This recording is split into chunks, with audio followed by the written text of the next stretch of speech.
Memahami murid generasi Z atau Gen Z. Bapak Ibu guru perlu tahu bahwa ada perbedaan semasa kita sekolah dengan anak-anak yang hari ini sekolah. Kalau kita pikir-pikir rasanya gapnya jauh banget. Dulu semasa kita sekolah, rasanya kita sangat segan dan takut pada guru-guru kita. Hari ini berbeda kondisinya. Kenapa begitu? Karena beda generasi dan juga beda zaman. Mari sama-sama kita kenalan dengan generasi-generasi yang ada pada hari ini. Ini dia gambarnya. Jadi Gen Z adalah anak-anak yang lahir tahun 95 sampai 2010. Itulah generasi Z, yang mana mereka punya beberapa kelebihan. Yang pertama, mereka melek teknologi. Yang kedua, kreatif, menerima perbedaan, lebih toleransi, lebih terbuka, dan lain sebagainya.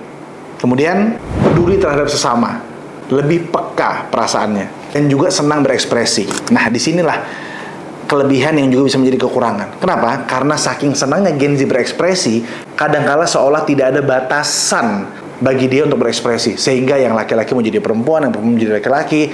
Disinilah peran guru untuk mengarahkan jangan sampai anak-anak kita salah dalam berekspresi, mencari jati diri. Kekurangan Gen Z adalah yang pertama, FOMO, fear of missing out. Begitu sangat takut ketinggalan zaman. Ada tren apa yang baru, ikutan. Tren baru ini ikutan. Semua kata-kata di sosial media dia coba ikuti. Kenapa?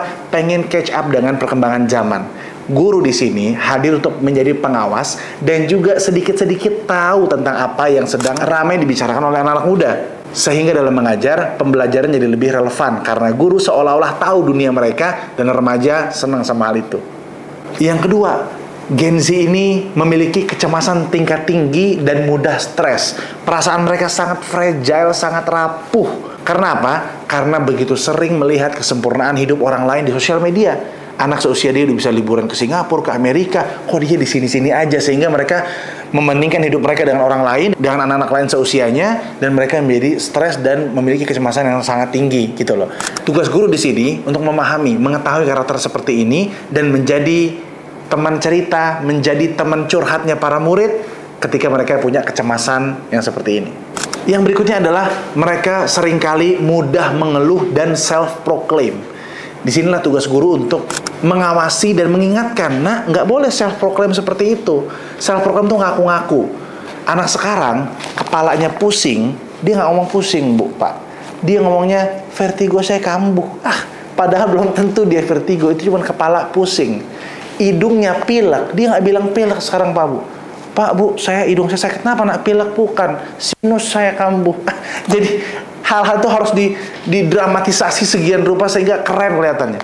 Perutnya sakit, aduh, kenapa sakit perut? Bukan bu, GERD saya kambuh. Aduh, semuanya ada istilah kerennya.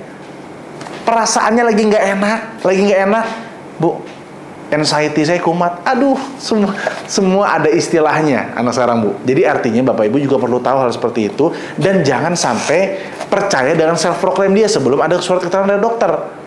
Contoh misalnya, nah, kenapa kamu nggak bisa belajar? Bu, saya orangnya introvert. Kalau saya introvert itu saya harus belajar sendirian, nggak bisa rame-rame kayak gini. Akhirnya kita yang repot sendiri. Ya, psikiater mungkin baru ada tes hasil resultnya yang pasti dari ahlinya, sehingga kita tahu mereka mengidap penyakit apa atau apa gitu loh. Jadi kalau baru self-proclaim, jangan buru-buru percaya. Dan kalau memang murid kita terganggu, suruh ke ahlinya, mungkin psikolog atau psikiater atau dokter yang memeriksa apakah ini sinus atau sekedar pilek biasa. Semua informasi tadi Bang Kevin ambil dari www.brainacademy.id. Kita ketemu di video berikutnya tentang menghadapi murid yang introvert. Barakallahu fikum.